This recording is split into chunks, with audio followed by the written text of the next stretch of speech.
I am back with another pro tip, and today's pro tip is going to be to checking the window sills. You can see the covering here is coming off, but I'm not concerned about that.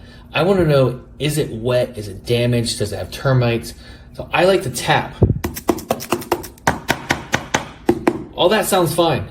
Now, sometimes your finger will almost go through, or it will. What happens at times is people will put their AC unit, window AC unit, here in the window, and they don't properly install it, and the water comes in. The condensation, instead of running out, it actually runs in and damages all this. So I always like to tap on the windowsills just to see if we have any water damage there. The other thing people like to do is leave their windows open when it rains. It's very silly, but it happens.